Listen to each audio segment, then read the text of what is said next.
Welcome to Crack It. In this video, we are going to explore a widely asked interview question centered around circuit breaker design pattern. So, in this video, our focus will mainly be on how we can achieve resilience in the microservices through the implementation of the circuit breaker design pattern. Also, we will do a code demonstration on how we can implement circuit breakers using Spring Boot in our applications, and we will also cover the interview questions related to this topic. If we understand what a circuit breaker design pattern is, we need to understand why do we need a circuit breaker pattern. So if we understand why do we need it, it will be easy for us to understand the circuit breaker pattern. So even though microservices has gained its popularity, it has its own set of challenges. So whenever we are working in a microservices design pattern or we are designing a microservices design pattern, we need to address a very important issue, which is nothing but the cascading failures. So what is this cascading failure? Cascading failure is nothing but if there is a failure in a single microservice that may have impact on the other microservice that is dependent on it. So let's understand it with an example. Suppose I have an employee microservice and the address microservice, and if suppose I need to fetch the information of the employees, this employee service in turn internally dependent on the address service to fetch the address information of the employees. So when a client requests employee service is dependent on the address service. So let's assume for some reason there is a network latency or there is some other issue in this address service. So this address service is slow or having some issues, and employee service is calling this address microservice. The response that the employee service will get will not be in the expected time. Let's assume in a normal call, if the employee service will get response in 1 milliseconds, since there is some issue in the microservice, it will take 10 milliseconds to respond to the employee service. So in this time, what will happen? Our employee service is also waiting for the address service to respond for about 10 milliseconds for a single request. So if the same thing is happening for the remaining requests as well, it is not necessary that in a single point of time only one request will come to the employee service. It's not the case. So only for one request, if the employee service is waiting for the 10 milliseconds, and at the same time if there are number of requests coming to this employee service, due to the performance issues in the address service, the employee service will also get affected. So the performance issue in the address service is having the ripple effect or the dynamo effect on the employee service. So the employee service will take time to respond to the client. Not only the specific endpoint, which is /get employees, will get affected, even the other endpoints will get affected. Why? If suppose assume that we have 100 threads running, if already 50 or 75 threads gets blocked because of this address service, there will be only 25 threads to handle all the other requests that is coming into the employee service. So eventually employee microservice will also be slow. It will also perform slow, which in turn will affect the entire microservices network. For us in this example, let's assume we have only the client employee service and the address service, and the problem with this single address service is affecting the entire network. This is called as cascading failures. So how can this cascading failure be prevented? It is with the help of this circuit design pattern. How will this circuit breaker help in avoiding this cascade failure? What will the circuit breaker do? The main idea behind the circuit breaker is to detect when a service is failing. If suppose the address service is failing and I have implemented circuit breaker in my application, so what will that circuit breaker do? That circuit breaker will identify whether there is an issue in the address service or not. Yes, if it is identified that there is some issue in this address service, the circuit breaker will prevent the employee service to call the address service itself. It will prevent the call to the microservice. So what will it do?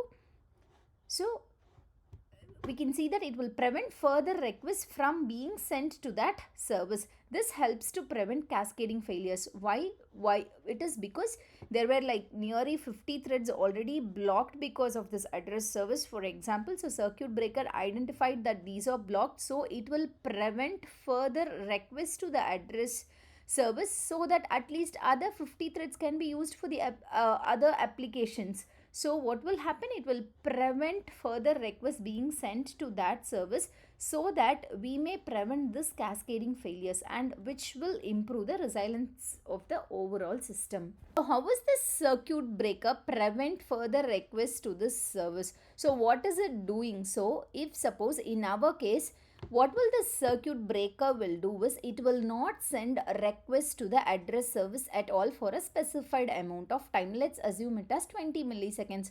So for 20 milliseconds, it will not send any request to this address service. It will wait for that time. After 20 milliseconds, what will it do? It will allow only a limited number of requests to check whether this address service is working or not. Let's assume that if it has 5 requests to go to the address service, it will not send all the 5 requests to the address service. Now it will allow only 2 requests. Let's assume we will set that threshold. So it will allow just a limited number of requests to this address service and check whether the service is working or not. If suppose those requests get succeeded, then it will allow the microservices to continue the normal operations, which means it will allow all the requests to the address service. If it is failed, for example, if suppose it is not succeeding, what will it do? It will again start the timeout, which means it will not allow any requests to the address service at all. In this way, circuit breaker works. So in circuit breaker, we have like 3 states. One is like open, half open and closed. In our case, if we compare with our example, so if the employee service is, or if the circuit breaker is not allowing any request to the address service, then the circuit state is said to be open. So no, it is not accepting any requests. So it is not, if the service is not accepting any request, then it will be in open state. After the timeout, what will happen? It will be in half open state, which means it will allow only the limited number of calls. If those limited number of calls are succeeding, what will happen? It will go to the closed state. If suppose the limited number of calls are not succeeding, then what will happen? It will go back to the open state. So if the limited number of calls respond properly, then it will go to closed state. If the limited number of calls is not responding properly, it will go to the again to the open state. So from closed state, when will it go to the open state? So if the number of remote call failure percent is greater than the threshold. So what is this? So we will set something as threshold and the remote call failure percent in our configuration. I'll explain it later.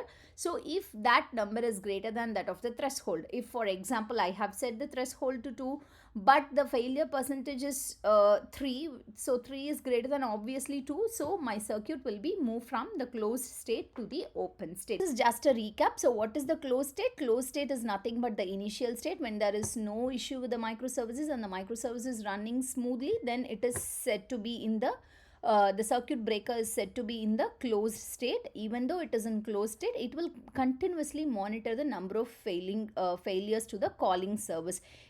So if the failure exceeds the threshold, so if the failure we saw here, right, if this failure exceeds the threshold, then what will happen? The state will change from closed to open state. If not, so if there is no failures, then what will happen? It will reset the timer. The circuit breaker will reset the timer and it will reset the failure count as well.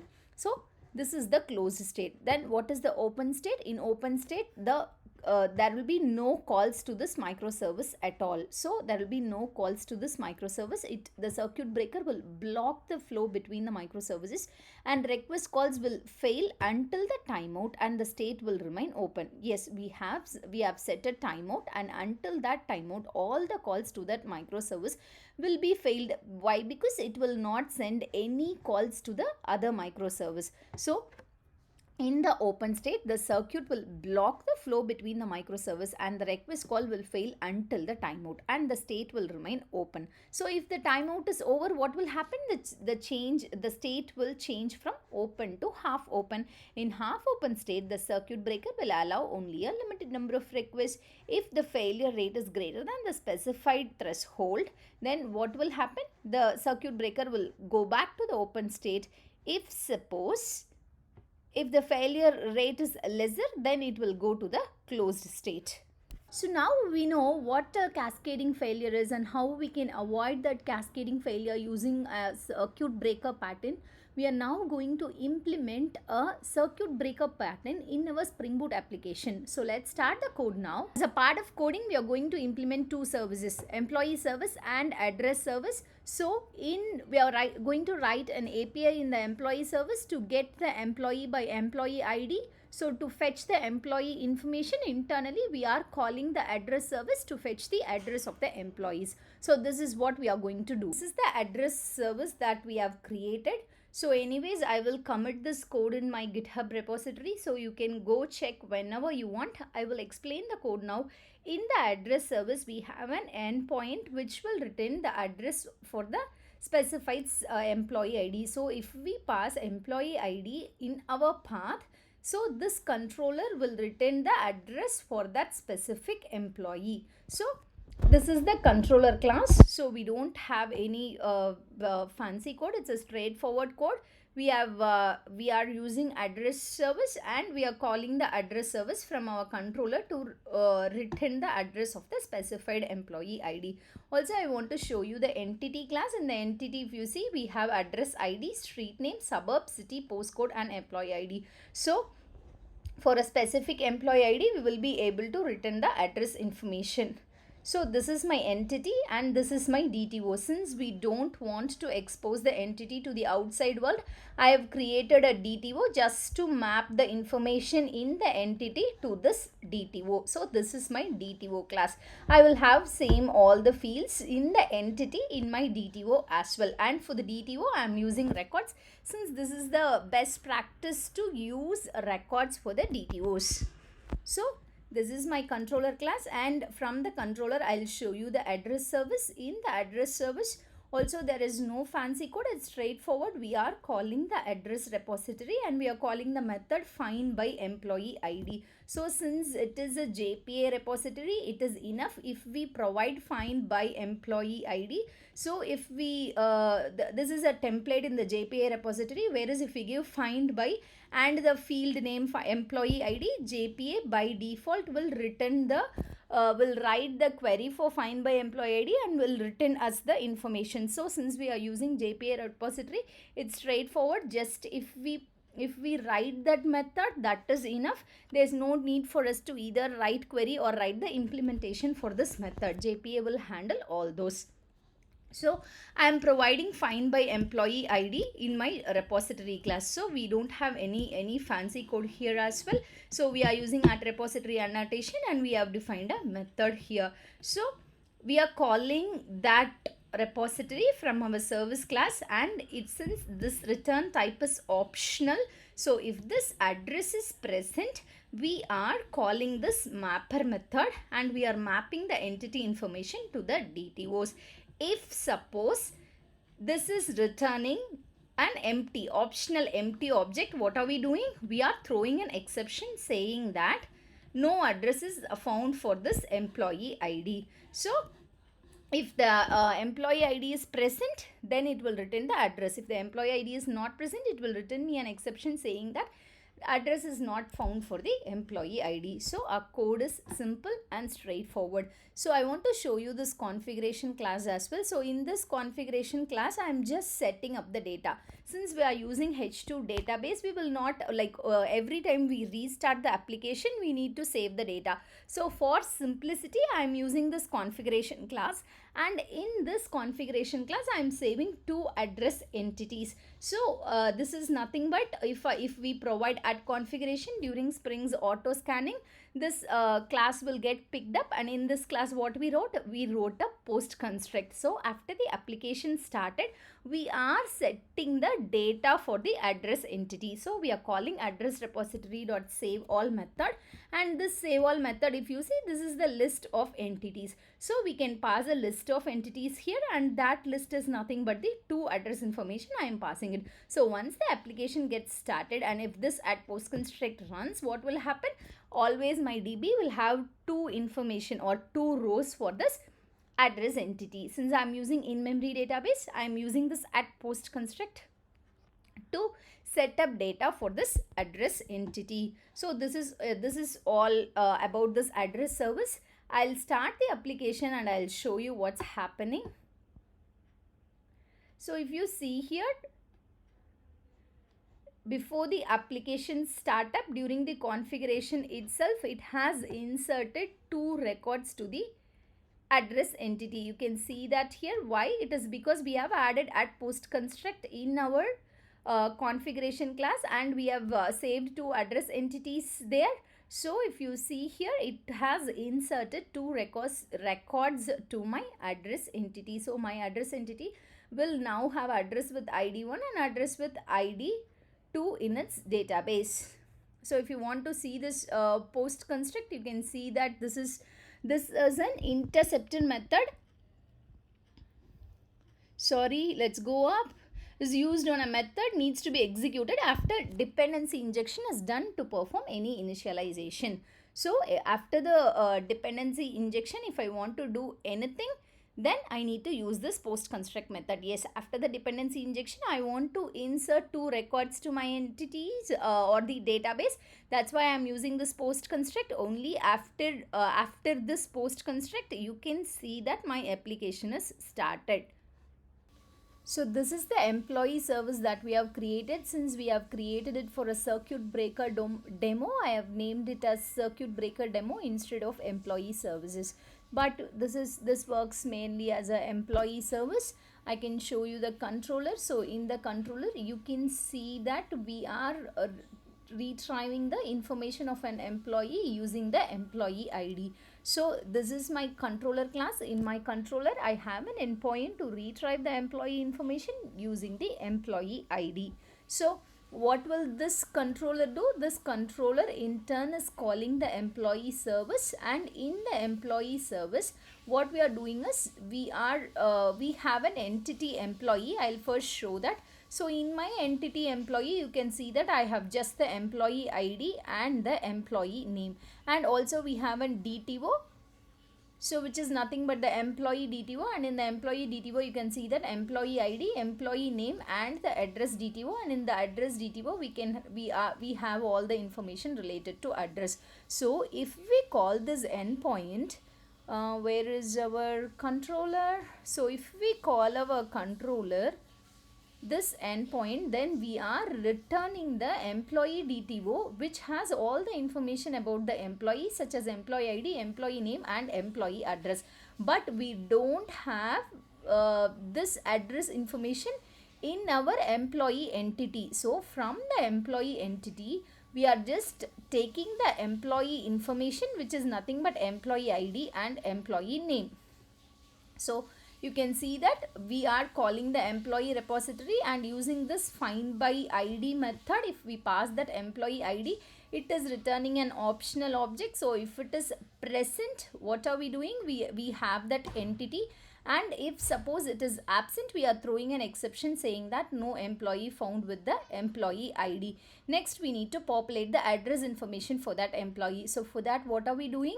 We need to fetch that address information from the address service. So to call the external service, we are using the Fiend client in our application. We already have a video for Fiend client in our application.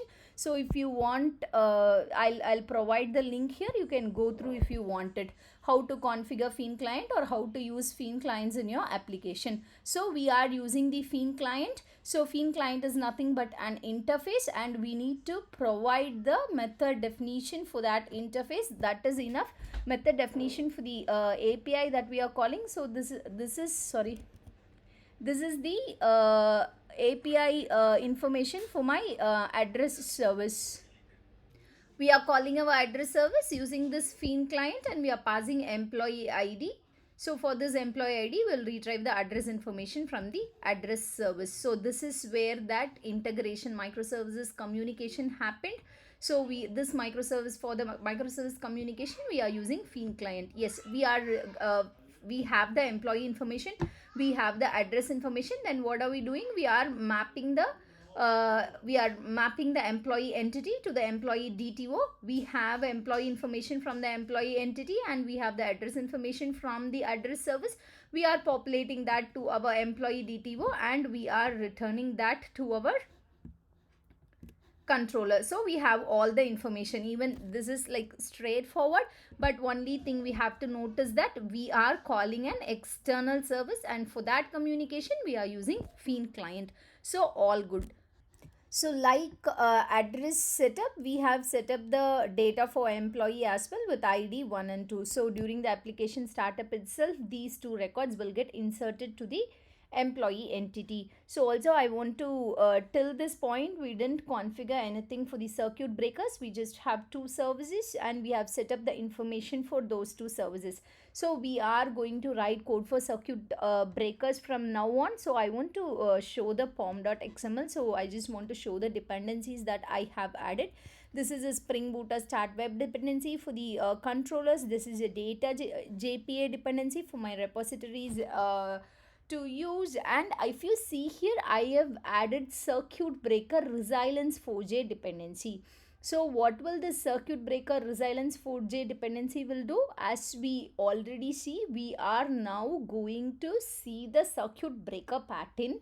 And to implement the circuit breaker pattern, we have many ways. We are using resilience 4j jars. So there are historics libraries as well, which was developed by Netflix, but they have stopped their development. So everyone has moved to the resilience 4j. So I am using resilience 4j for the application. So it is because these days everyone is using resilience 4j to implement the circuit breaker pattern. So I have added the circuit resilience 4j jar as well to implement circuit breaker. Then what else? I have Lombok, this is as usual, and I have open fiend client dependency. This is to establish the connection between the microservices using the fiend client. And I'm using H2 database. This is for the DB, obviously DB in memory database. And I am using actuator endpoints as well. I'm going to use actuator endpoints as well in my application. That's why I have added Spring Boot starter actuator. So Spring Boot starter actuator, if you need a separate course for Spring Boot actuators, please let me know in the comment section. Spring Boot actuators have lots of production ready endpoints. It has a lot of production ready endpoints to check whether a service is up or not, it is healthy or not.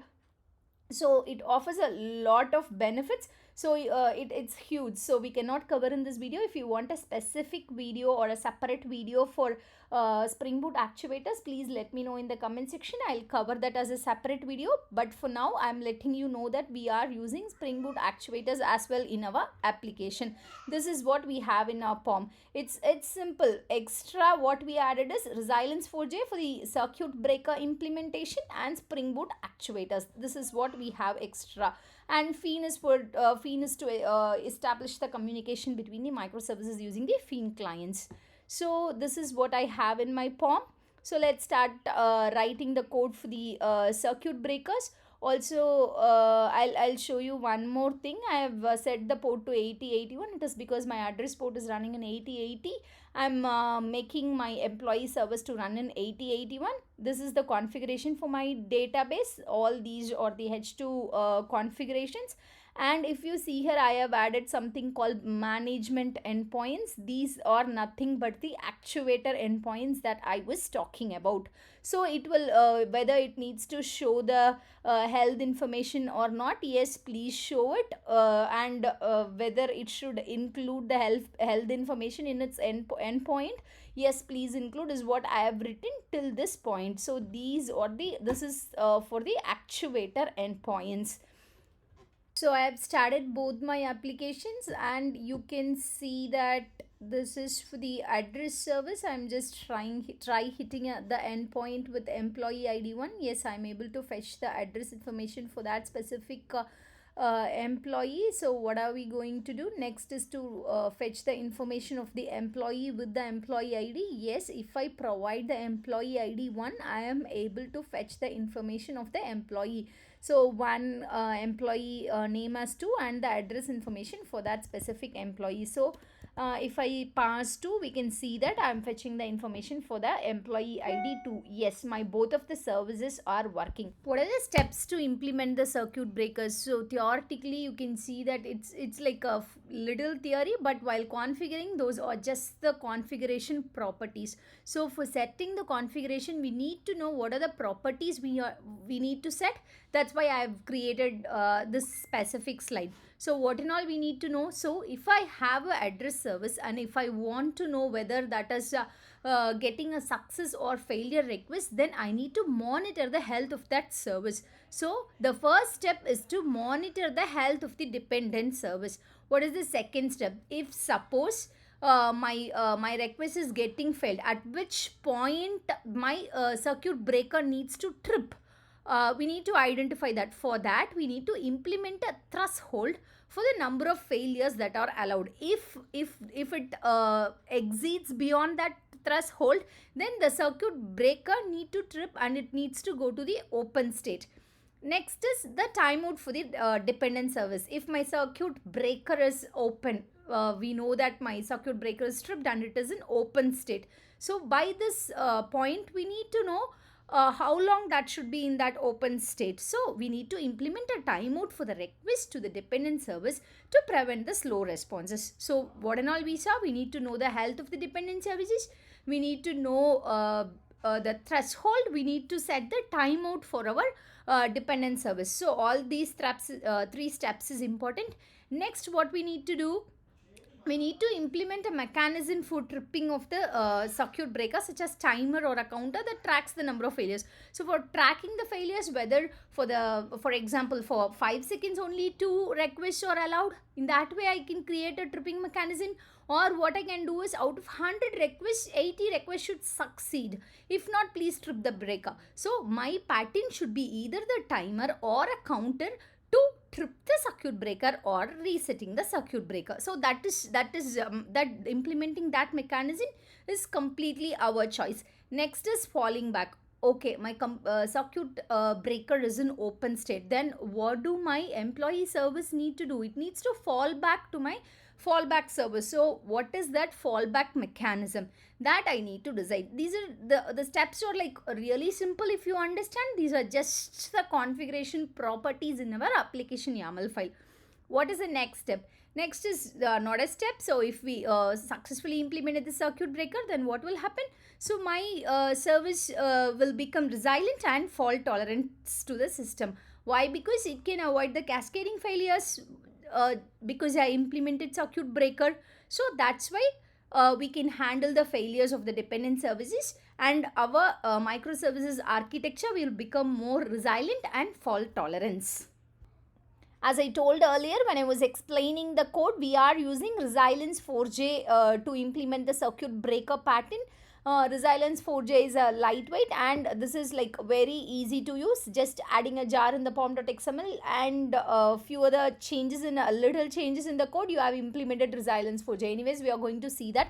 So it's very easy and it is lightweight, and it also provide a lots of features for the microservices architecture. So in this specific example, we are going to see circuit breaker. So in our future examples, we can see how we can implement a rate limiter in our applications as well. What will this rate limiter do? It will, if a specific service is bumped up by a too many requests, it will block or it will limit the number of requests that a service can handle. So we can also see that as a separate video, but for now we are going to implement circuit breaker pattern using this Resilience 4J. As I explained earlier when I explained during the pom.xml of the employee services, so the circuit breaker pattern implementation is a combination of a less Java code and the more of the configurations. So this is the exact change that we are going to do in our configuration files. So we are going to use Resilience 4J library, and that's why we have given like Resilience 4J, and in the Resilience 4J we are going to use circuit breaker design pattern. So it is circuit breaker, and in the instances we have provided address service.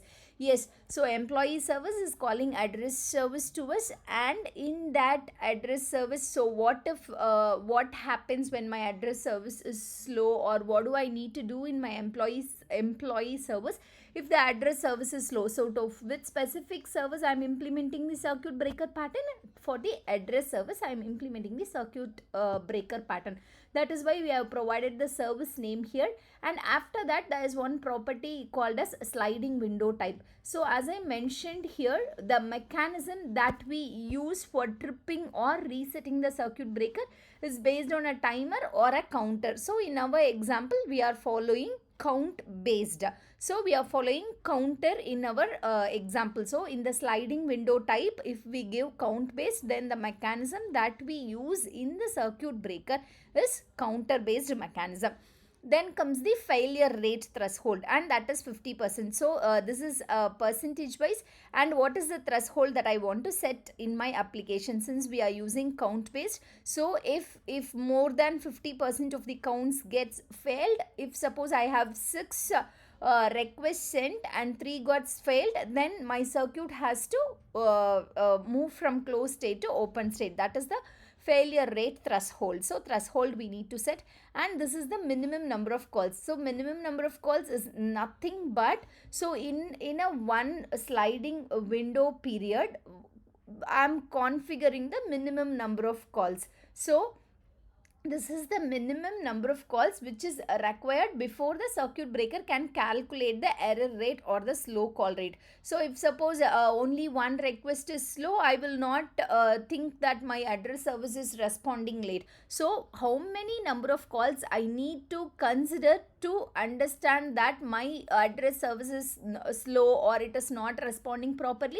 That number we have to provide here. That is the minimum number of calls. So minimum how many calls it needs to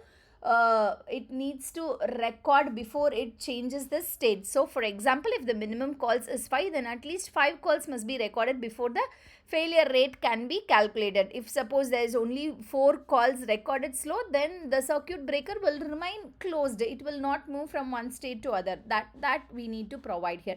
Then is the next property is automatic transition from open to half open enabled state. If my circuit is open, so my address service is slow, I have opened my circuit. So is it okay to convert to from open to half open by automatically? Yes, please. That is this property, automatic transition from open to half open enabled.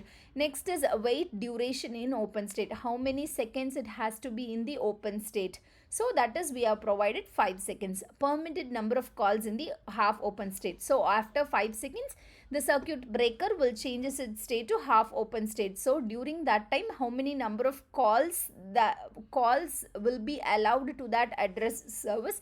That is 3 calls. In our example, we are setting it as 3 calls. Next, the sliding window size, we have given it as 10. So how many, as we said, it is a count based. So how many is the sliding window size?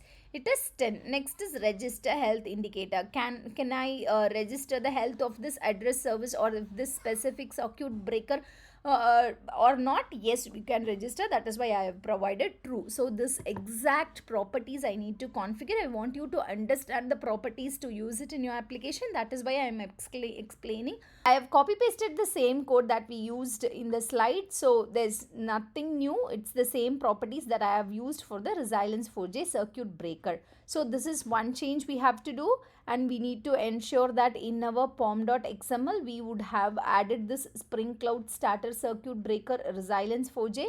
Yes, we had it already. And apart from that, this we need to add one more thing, which is nothing but Spring Cloud open fiin circuit breaker enabled equals true. So why do we need to add this? Because for the services, microservices communication, we are using fiin client in our application. So for this, this is what is doing that microservices communication. So to enable circuit breaker in this fiin client configuration, what do we need to do? we need to add this property. Spring Cloud Open Fin circuit breaker enables is true. Yes, we have added it. So we are all set with the circuit breaker configurations as a part of the application YAML file. So we have to do one more thing. What is it is? So we have to go to our address fin client and we need to add the fallback class here. So why do we need? If suppose my address service is down, what do I need to do? So if you see here, I'll show you. This is a class that we need to add. Fallback will accept the class type. So I'll delete it and I'll show you. If you see here, it will always accept the class type. So what do we need to do? We need to create one more class for it and we need to use that class. So for that I have created address fallback class. I'll open and show you that. So we are falling back. If suppose my address service is down, I am falling back to this address fallback class. So in this, if you see, I am implementing address fin client. So it's straightforward. I need to override that method in the address fin client. So as we know, this is an interface. So I need to override this method. What I'm doing for simplicity, I am returning null. If suppose my address service is down, please just send the employee information without address. Just send null to the address is what I have set here. So we are all set. I have set all the properties for the application YAML file. My fin client configurations are ready. So if you see here, I didn't start the address service application, but I have started the circuit breaker application.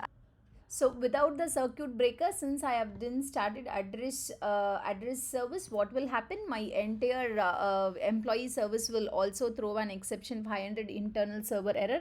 But now with circuit breaker implementation, it will not throw any internal error. It is because we have implemented circuit breaker in our application. So let's try calling this endpoint. So if you can see here, this address DTO is returning null. Why? Because I have not started my address microservice. So what I'll do is I'll quickly start the address service and I'll show you the difference. So I'll start this and let it get started. Yes, it got started, and now if we call, yes, we are able to fetch the address information from the address employee service. This is one thing that we need to note. So with circuit breaker implementation, even though if any of these services is down, it will not throw us exception. It is falling back to the method which I have written and it is executing that method by returning null. So it is all good. Further, if we want to see the state of the circuit breaker, we can check the state of the circuit breaker using this actuator endpoint, which is nothing but /actuator/health. So in our configuration file, if you see, we in the management, we have enabled health of the circuit breakers to true. Since we have enabled it to true, at any point of time we can always check the status of the circuit breaker. For now the address service is running fine. That is why the state is closed. For some reason, if my address service is slow or if it is down, the state will change from closed to open or half open accordingly. So whenever we suspect if any of the services is not functioning well, we can always go check the status of the circuit breakers in our application in the actuators endpoint. This is the benefit of the actuators. As I told earlier, if you want a separate video for the Spring Boot actuators, please let me know in the comment section. I'll cover it as a separate video. Thanks for watching Crackit. Please like, share, comment and subscribe for updates. If you want any specific video or if you want code demo for any specific topic, please let us know in the comment section. We will cover it for sure. Stay tuned for the updates.